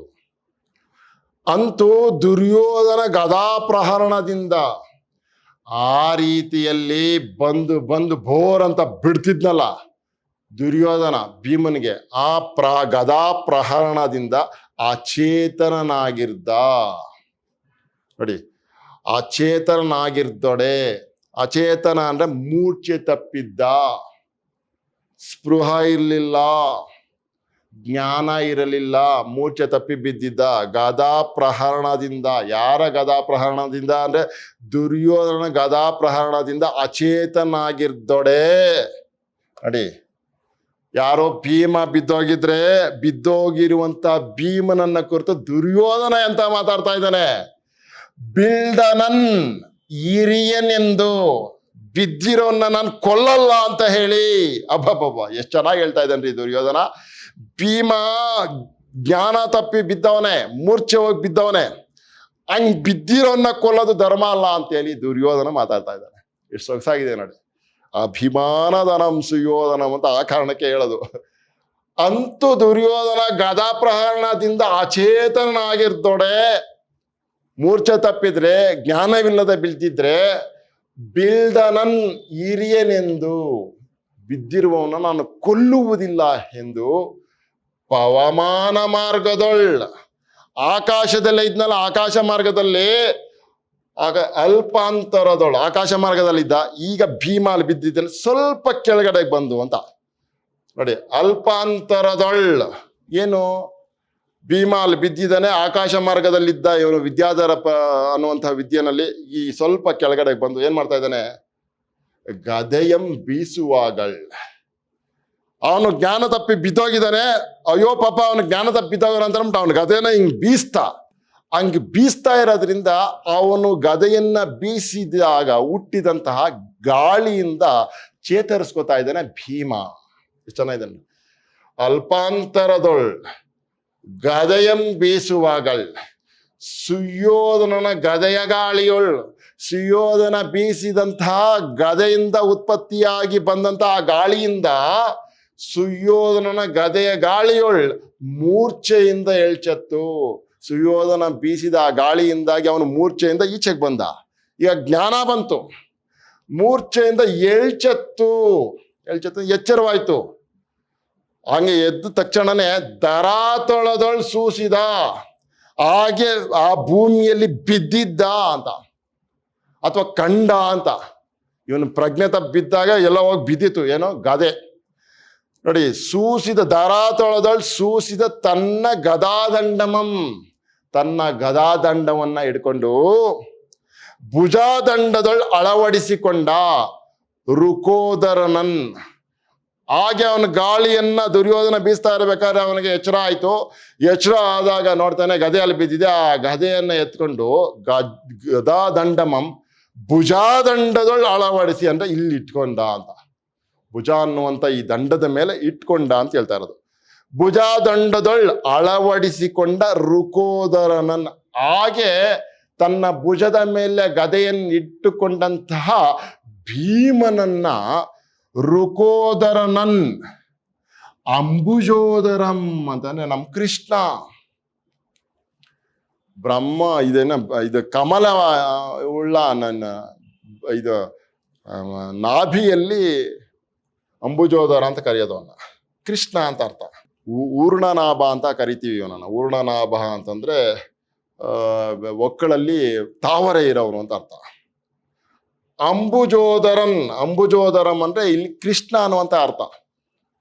ಅಂಬುಜ ಉದರ ಅಂತ, ಉದರದಲ್ಲಿ ಅಂಬುಜ ಅನ್ನುವಂಥದ್ದು ಇಟ್ಕೊಂಡಿರೋನು ಅಂತ ಊರ್ಣನಾಭ ಅಂತ ಕರೆಯೋದು ನೋಡಿ. ಹಾಗೆ ಎಚ್ಚರಾಗಿ ದುರ್ಯೋಧನ ಬೀಸ್ತಾ ಇರುವಂತ ಗಾಳಿಯಿಂದ ಎಚ್ಚರಗೊಂಡಂತ ಭೀಮ ಅಲ್ಲೇ ಬಿದ್ದಂತ ಗದೆಯನ್ನ ಹಿಡ್ಕೊಂಡು ತನ್ನ ಭುಜಾದಂಡದ ಮೇಲೆ ಹೇಗೆ ಇಟ್ಕೊಂಡು ಎದ್ದೊಳ್ತಾ ಇರುವಂತ ಆ ಭೀಮನನ್ ಉದ್ದೇಶಿಸಿ ಕೃಷ್ಣ ಮಾತಾಡ್ತಾ ಇದ್ದೇನೆ ಈಗ. ಅಂಬುಜೋದರಂ ಬಿಚ್ಚಳಿಸುವ ನೆವದೊಳ್ ಹೊಗಳುವ ನೆಪದಲ್ಲಿ ಭೀಮನನ್ನ ಮತ್ತೆ ಎದ್ದೆ ನೀನು ಎದ್ದಳು ಅನ್ನುವಂತಹ ಏನು ಹೊಗಳುವ ನೆಪದಲ್ಲಿ ಕೃಷ್ಣ ಏನ್ ಹೇಳ್ತಾ ಇದ್ದಾನೆ, ಬಿಚ್ಚಳಿಸುವ ನೆವದೊಳ್ ಅಮ್ಮಂಗಕ್ಕುಂ, ನಮ್ಮ ಅಪ್ಪಂಗಾಯ್ತು ಅಂತ ಅನ್ಬಿಟ್ಟು ಕೃಷ್ಣ ಏನೋ ಸುಮ್ಮನೆ ಮಾತಾಡ್ತಾ ಇದ್ದಾನೆ. ಆ ಮಾತುಗಳಲ್ಲಿ ಏನೂ ಅರ್ಥವಿಲ್ಲ. ಆದರೆ ಅವನು ಮಾಡ್ತಾ ಇರುವಂತ ಅಭಿನಯದಲ್ಲಿ ಅರ್ಥ ಇದೆ. ಅಮ್ಮಂಗಕ್ಕುಂ ಅಂತ ಇದ್ದಾನೆ. ಅಮ್ಮಂಗಕ್ಕುಂ, ನಮ್ಮ ಅಪ್ಪಂಗಾಯ್ತು. ಅಮ್ಮ ಅಂದ್ರೆ ಹಳಗನ್ನಡದಲ್ಲಿ ಅಪ್ಪ ಅಂತ ಅರ್ಥ. ನಮ್ಮ ಅಪ್ಪಂಗಾಯ್ತು ಅಂತ ಏನು ಹೇಳ್ತಾ ಇದ್ದಾನೆ. ಜನಗಳು ಏನು ನಮ್ಮ ಅಪ್ಪಂಗಾಯ್ತು ಅಂತ ಇದ್ದಾನೆ ಕೃಷ್ಣ ಅಂತ ಆ ಕಡೆ ಗಮನ ಹರಿಸಿದ್ರು ಕೂಡ ಅವನು ಮಾಡ್ತಾ ಇರುವಂತ ಅಭಿನಯವನ್ನ ಗಮನಿಸ್ಕೊಳ್ಳಕ್ ಸಾಧ್ಯ ಆಗ್ತಾ ಇರೋದು ಭೀಮನಿಗೆ. ಅಮ್ಮಂಗಕ್ಕುಂ ಎಂದು ತೊಡೆಯಂ ಪೊಯ್ದು, ತೊಡೆಯನ್ನು ಹಿಂಗ್ ಮಾಡ್ಕೊಂಡು ಅಮ್ಮಂಗಕ್ಕುಂ ಅಂತ ಎಲ್ಲ ಜನಗಳೆಲ್ಲ ಕೂಡ ಅಲ್ಲ, ಉಳಿದವರೆಲ್ಲರೂ ಕೂಡ ಇದ್ದವರು ಅವನ ಬಾಯಿ ಮಾತಿನ ಕಡೆ ಗಮನ ಹರಿಸಿದ್ರೆ ಭೀಮ ಕೃಷ್ಣ ಮಾಡ್ತಾ ಇರುವಂತ ನಟನೆಯ ಕಡೆ ಗಮನ ಹರಿಸ್ತಾ ಇದ್ದಾನೆ ನೋಡಿ. ಎಂದು ತೊಡೆಯಂ ಪೊಯ್ದು, ತೊಡೆಯನ್ನ ಹೊಡ್ಕೊಂಡು ಆರ್ಧು ಆವರ್ದುಮ್ ಅಂತ ಅಂದ್ಬಿಟ್ಟು. ಆವರ್ದುಮ್ ಅಂತಂದ್ರೆ ಆರ್ಭಟಿಸಿ ಗರ್ಜಿಸಿ ಅಂತ ಅರ್ಥ, ಇನ್ನೇನಿಲ್ಲ.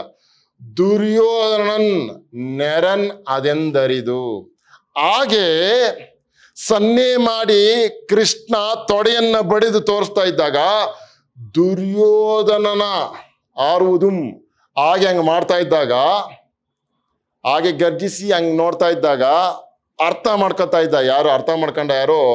ಭೀಮ. ದುರ್ಯೋಧನ ನೆರನ್ ಅದೆಂದು ಅರಿದು, ಅದಂತ ಭಾವಿಸಿಕೊಂಡು, ಏನು ನೆರನ್ ಅಂತಂದ್ರೆ ಮರ್ಮಸ್ಥಾನ, ಅವನಿಗೆ ಸಾವು ಇರುವಂತಹ ಸ್ಥಾನ, ಮರ್ಮಸ್ಥಾನ, ನೆರನ್ ಅದೆಂದರಿದು. ಹಿಂಗೆ ತೊಡೆಯಲ್ಲಿ ಹಿಂಗೆ ಬಡ್ಕೊಂಡು ಶ್ರೀಕೃಷ್ಣ ತೋರಿಸ್ದಾಗ, ಓಹೋಹೋ, ಅವನಿಗೆ ಇರ್ಬೇಕಾಗಿರೋ ವೀಕರ್ ಪಾಯಿಂಟ್ ಅಂತ ಕರಿತೀವಲ್ಲ ನಾವು, ಅದು ಅಂತ ತಿಳ್ಕೊಂಡು ನೋಡಿ ಮುಂದಕ್ಕೆ. ನೆರನ್ ಈತಂಗೆ ಊರು ಯುಗ್ಮಂ ನೆರನನ್ ಅರಿಯದೆ ಆನ್ ಇನ್ನೆಗಂ ಮಾಂಡೆನ್ ಇಂಪೋ ತೆರಪಂ ಪಾರ್ದಿಪೆನ್ ಎಂದು ವಯ್ಯನೆ ಗದೆಯನ್ ಅಣಂ ಪಾಡುಗೈದಿರ್ದು ಬೋರೆಂದು ಎರಪ ಉಗ್ರ ಅರಾತಿಯ ಊರು ದ್ವಯಮನ್ ಇಡೇ ಗದಾಘಾತದಿಂದ ಊರು ಯುಗ್ಮಂ ಮುರಿದು ಎತ್ತಂ ನೊಚ್ಚು ನೂರಾಗಿರೆ ಕೆಡೆದನ್ ಇಳಾಭಾಗದೊಳ್ ಧಾರ್ತರಾಷ್ಟ್ರಂ. ಹೀಗಾಗೋಯ್ತು ಕತೆ. ನೆರನ್ ಈತಂಗೆ ಕೃಷ್ಣ ತೋರ್ಸದ್ನಲ್ಲ, ನೆರನ್ ಈತಂಗೆ ಇವನ ಮರ್ಮಸ್ಥಾನ, ಇವನಿಗೆ ಈತಂಗೆ ಊರು ಯುಗ್ಮಂ. ಊರು ಅಂತಂದರೆ ತೊಡೆ ಅಂತ ಅರ್ಥ.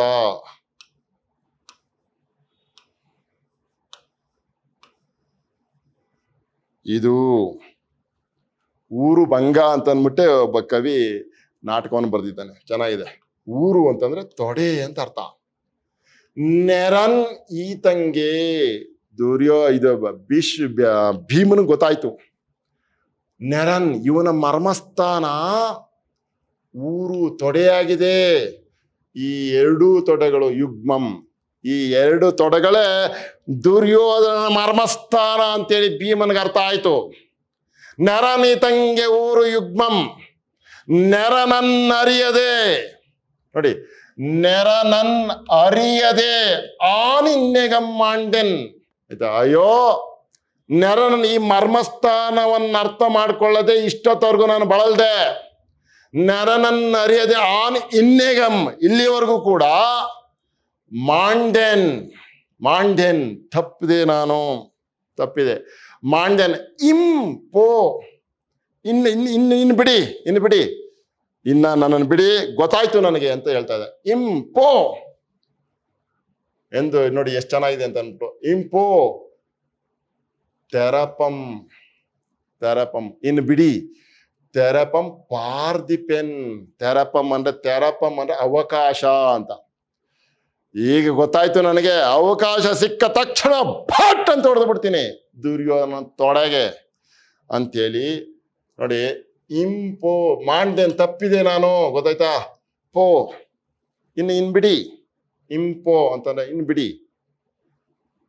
ನೋಡಿ ಎಷ್ಟು ಚೆನ್ನಾಗಿದೆ ಅಂತಂದ್ರೆ, ಅವನು ಹೇಳ್ತಾ ಇರೋದು ತೆರಪಂ, ಅವಕಾಶವನ್ನ ಕಾಯ್ತೀನಿ ನಾನು ಅಂತ ಹೇಳ್ತಾನೆ, ನೋಡುತ್ತೇನೆ. ಪಾರ್ದಿಪೆನ್,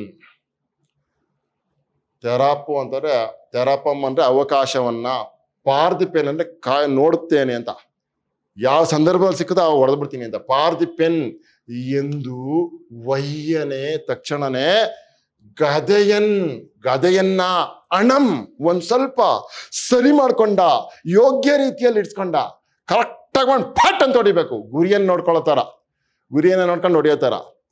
ಗದೆಯನ್ ಅಣಂ ಪಾಡುಗೈದು ಇರ್ದು, ಯೋಗ್ಯವಾಗಿ ಸರಿಯಾದ ರೀತಿಯಲ್ಲಿ ಇಟ್ಕೊಂಡು, ಉಚಿತವಾಗಿ ಇಟ್ಕೊಂಡು, ಅದನ್ನ ಕೈಯಲ್ಲಿ ಇಟ್ಕೊಂಡು ಸರಿಯಾಗಿ ಇಟ್ಕೊಂಡು, ಪಾಡುಗೈದಿರ್ದು ಹಂಗೆ ಇಟ್ಕೊಂಡಿದ್ದ.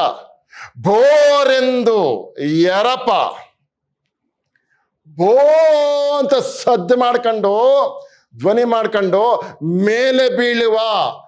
ಎರಪ ಅಂತಂದ್ರೆ ಮೇಲೆ ಬೀಳುವ, ಆಯ್ತಾ? ಎರಪ ಉಗ್ರ ಅರಾತಿಯ, ಆ ಉಗ್ರ ಭಯಂಕರವಾದಂತಹ ಆ ಶತ್ರುವಿನ ಅರಾತಿಯ ಊರುದ್ವಯಮನ್, ಎರಡೂ ತೊಡೆಗಳು ಅಂತ. ಊರುದ್ವಯಮನ್ ಇಡೆ ಅಂತಂದ್ರೆ ಆ ಸ್ಥಳವನ್ನ ನೋಡ್ಕೊಂಡು ಏನ್ ಮಾಡ್ದ, ಆ ಅರಾತಿಯ ಶತ್ರು ಅಂದ್ರೆ ಅರ್ಥಾತ್ ದುರ್ಯೋಧನನ ಅಂತ ಅಂದ್ಬಿಟ್ಟು ಆ ಎರಡೂ ತೊಡೆಗಳು ಇರುವಂತ ಜಾಗವನ್ನ ನೋಡಿಕೊಂಡು ಗದಾಘಾತದಿಂದ ಆ ಗದೆಯ ಆಘಾತದಿಂದ ಆ ಊರು ಯುಗ್ಮಮಂ ಆ ಎರಡೂ ತೊಡೆಗಳನ್ನ ಹೊಡೆದವನು ಮುರಿದು ಎತ್ತಂ ನುಚ್ಚು ನೂರಾಗಿರೇ ಚಿತ್ರ ಆಗೋಯ್ತು ನುಚ್ಚು ನೂರಾಗಿರೇ ಕೆಡೆದನ್ ಭೀಮನ ಆ ಬಲವನ್ನ ಬಿಟ್ಟು ಹಂಗ್ ಗುರಿ ಇಟ್ಟು ಹೊಡೆದಾಗ ಅವನು ನುಚ್ಚು ನೂರಾಗಿರೆ ಕೆಡೆದನ್ ಬಿದ್ದ ಇಳಾಭಾಗದೊಳ್ ಧಾರ್ತರಾಷ್ಟ್ರಂ ಎಷ್ಟು ಚೆನ್ನಾಗಿ ಬರೀತಾರೆ ನೋಡಿ. ಇಳಾಭಾಗದಳ ಈ ಭೂಮಿಯಲ್ಲಿ ಬಿದ್ದ ಯಾರೋ ಧಾರ್ತರಾಷ್ಟ್ರಂ ಅಂದ್ರೆ ದುರ್ಯೋಧನ, ಧೃತರಾಷ್ಟ್ರನ ಮಗನಾದಂತ ದುರ್ಯೋಧನ. ಧಾರ್ತರಾಷ್ಟ್ರಂ ಅಂತ ಅಂದ್ಬಿಟ್ಟು ಬಹಳ ಸೊಗಸಾಗಿ ಇಲ್ಲಿ ನಮ್ಮ ಕವಿ ಪಂಪ ಈ ಮಾತನ್ನು ಬಳಸಿದ್ದಾನೆ. ಯಾಕೆ ಇದನ್ನು ಬಳಸ್ತಾ? ಸುಯೋಧನಂ ಅಂತ ಬಳಸ್ಬೋದಿತ್ತು, ದುರ್ಯೋಧನ ಅಂತ ಬಳಸ್ಬೋದಿತ್ತು. ಆದ್ರೂ ಯಾಕೆ ಧೃತರಾಷ್ಟ್ರನ ಮಗ ಅಂತ ಇಲ್ಲಿ ಬಳಸಿದ್ದಾನೆ ಅಂತಂದ್ರೆ, ಕುರುಡನ ಮಗನಲ್ಲವೇ ಇವನು. ಆ ಕಾರಣಕ್ಕೆ ಭೀಮ ಇಲ್ಲಿಗೆ ಹೊಡಿಬಹುದು ಅನ್ನುವಂಥದ್ದನ್ನ ಕಾಣ್ದೇನೆ ಸತ್ತ ಅಂತ ಹೇಳ್ತಾರೆ. ಕಾಣ್ದೇನೆ ಭೀಮ ಇಲ್ಲಿಗೆ ಹೊಡಿಬಹುದು ಅನ್ನುವಂಥದ್ದನ್ನು ಯೋಚನೆ ಮಾಡದೆ ಕಾಣ್ದೇನೆ ಕುರುಡನ ಮಗನಾಗಿರುವಂತ ಈ ದುರ್ಯೋಧನ ಬಿದ್ದ ಅನ್ನುವಂಥ ಅರ್ಥ ಬರಲಿ ಅಂತೇಳಿ ಧಾರ್ತ ರಾಷ್ಟ್ರಂ ಅನ್ನುವಂಥ ಪದವನ್ನು ಬಳಸಿದ್ದಾನೆ ಅಂತ ಕನ್ನಡ ವಿಮರ್ಶಾ ಲೋಕ ಹೇಳುತ್ತೆ. ನೋಡಿ ಎಷ್ಟು ಸೊಗಸಾಗಿದೆ ಇದು. ನೆರ ನೀತಂಗೆ ಊರು ಯುಗ್ಭಂ ನೆರನನ್ನರಿಯದೆ ಆನ್ ಇನ್ನೆಗಂ ಮಾಂಡೆನ್ ಅಂದ್ರೆ ತಪ್ಪಿದೆ ಅಂತ. ಇಂ ಪೋ ಇನ್ ಬಿಡಿ, ತೆರಪಂ ಪಾರ್ದಿಪೆನ್ ಅವಕಾಶವನ್ನು ನಾನು ನೋಡ್ತೇನೆ ಎಂದು ವೈಯನೆ ಗದೆಯನ್ ಅಣಂ ಪಾಡುಗೈದಿರ್ತು ಭೋರೆಂದು ಎರಪ ಉಗ್ರ ಅರಾತಿಯ ಊರು ದ್ವಯಮನ್ ಅಂದ್ರೆ ಈ ಎರಡೂ ತೊಡೆಗಳನ್ನ ಊರು ದ್ವಯಮನ್ ಇಡೆ ಗದಾಘಾತದಿಂದ ಊರು ಯುಗ್ಮಂ ಮುರಿದು ಎತ್ತಂ ನುಚ್ಚು ನೂರಾಗಿರೆ ಕೆಡದನ್ ಇಳಾಭಾಗದೊಳು ಧಾರ್ತರಾಷ್ಟ್ರಂ ಅಂತ ಹೇಳ್ತಾರೆ. ಮುಂದಕ್ಕೆ ನೋಡೋಣ. ಈ ಪದ್ಯ ಕವಿ ಮಾತಾಡ್ತಾ ಇದ್ದಾನೆ ಪಂಪ, ಬಹಳ ಸೊಗಸಾಗಿರುವಂತ ಮಾತು ಇದು. ದುರ್ಯೋಧನನ ಸಾವಿಗೆ ಚರಮಗೀತೆ ಅಂತ ಹೇಳಿ ಕನ್ನಡ ವಿಮರ್ಶಾ ಲೋಕ ಇದನ್ನು ಗುರುತಿಸಿದೆ. ತುಂಬಾ ಸೊಗಸಾಗಿರುವಂಥದ್ದು. ನುಡಿದುದನ್ ಏಯ್ದೆ ತುತ್ತ ತುದಿ ಎಯ್ದುವಿನಂ ನುಡಿದಂ ವಲಂ ಚಲಂ ಬಿಡಿದುದನೇ ಏಯ್ದೆ ಮುಂ ಪಿಡಿದುದಂ ಪಿಡಿದಂ ಸಲೆ ಪೂಂದ ಪೂಣ್ಕೆ ನೇರ್ಪಡೆ ನಡೆವನ್ನೆಗಂ ನಡೆದನ್ ಅಳ್ಕದೆ ಬಳ್ಕದೆ ತನ್ನೊಡಲ್ ಪೊಡಲ್ ಒಡುವಿನಂ ಅಣ್ಮುಗುಂದನೇ ದಲ್ ಏನ್ ಅಭಿಮಾನದನಂ ಸುಯೋಧನಂ. ಬಹಳ ಸೊಗಸಾಗಿರುವಂತಹ ಚರಮಗೀತೆಯನ್ನೇ ಪಂಪ ದುರ್ಯೋಧನಿಗೆ ಬರೆದಿಟ್ಟಿದ್ದಾನೆ. ಹೇಗಾಯ್ತು ನೋಡಿ. ಏನು ನುಡಿದುದನ್ ಏಯ್ದೆ, ಹೇಳಿದ್ದನ್ನೇ, ಗೊತ್ತಾಯ್ತಾ? ಒಂದು ಸಾರಿ ಹೇಳಿದ್ದನ್ನೇ ನುಡಿದುದನ್ ಏಯ್ದೆ, ಚೆನ್ನಾಗಿ ಪರಿಪೂರ್ಣವಾಗಿ ಎಲ್ಲಿವರೆಗೂ ತುತ್ತ ತುದಿ ಎಯ್ದುವಿನಂ ನುಡಿಧಂ ಅಂತ. ತಾನು ಮೊದಲೇ ತಾನು ಹೇಳಿದ್ದನ್ನೇ ತಾನು ಮಾತಾಡಿದ್ದನ್ನೇ ನುಡಿದುದನ್, ತಾನು ಹೇಳಿದ್ದನ್ನೇ ಚೆನ್ನಾಗಿ ತುತ್ತ ತುದಿ ಎಯ್ದುವಿನಂ ಅಂತಾನೆ. ತನ್ನ ಜೀವಿತದ ಕೊನೆಯವರೆಗೂ ಕೂಡ ತುತ್ತ ತುದಿ ಎಯ್ದುವಿನಂ, ತುತ್ತ ತುದಿಯವರೆಗೂ, ತನ್ನ ಜೀವಿತದ ಕೊನೆಯವರೆಗೂ ನುಡಿದಂ, ಅದನ್ನೇ ಹೇಳ್ದ ಅವನು. ಮೊದಲು ಏನ್ ಹೇಳ್ದ ಅದನ್ನೇ ಕೊನೆಯವರೆಗೂ ಹೇಳ್ದ, ಜೀವನದ ಕೊನೆಯವರೆಗೂ ಹೇಳ್ದ. ಹೊಲಂ ಅಲ್ವೇ ಅಲ್ವಾ, ಹಾಗೆ ನಡ್ಕೊಂಡ ಅಲ್ವಾ. ಚಲಂ ಬಿಡುದುದನ್ ಛಲವನ್ನ ಹಿಡ್ಕೊಂಡಿದ್ದ ಅವನು. ಏಯ್ದೆ ಮುಂ ಪಿಡುದುದಂ ಪಿಡಿದಂ, ಮೊದಲು ಏನ್ ಹಿಡ್ಕೊಂಡಿದ್ನೋ ಅದನ್ನೇ ಕೊನೆವರೆಗೂ ಹಿಡ್ಕಂಡ ಅಂತ ಹೇಳ್ತಾರೆ. ಛಲ ಅನ್ನುವಂಥದ್ದನ್ನ ಮೊದಲು ಹಿಡ್ಕೊಂಡಿದ್ದ ಅವನು, ಕೊನೆವರೆಗೂ ಅದನ್ನೇ ಹಿಡ್ಕಂಡ ಅಂತ. ಮುಂ ಪಿಡಿದಂ, ಮೊದಲು ಅವನೇನ್ ಹಿಡ್ಕೊಂಡೋ ಅದನ್ನೇ ಪಿಡಿದಂ. ಆ ಛಲ ಅನ್ನುವಂಥದ್ದನ್ನ ಮೊದಲು ಹಿಡ್ಕಂಡ, ಅದನ್ನೇ ಹಿಡ್ಕಂಡ.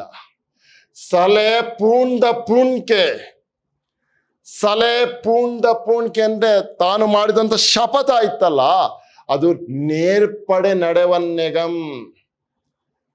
ಗೊತ್ತಾಯ್ತಾ?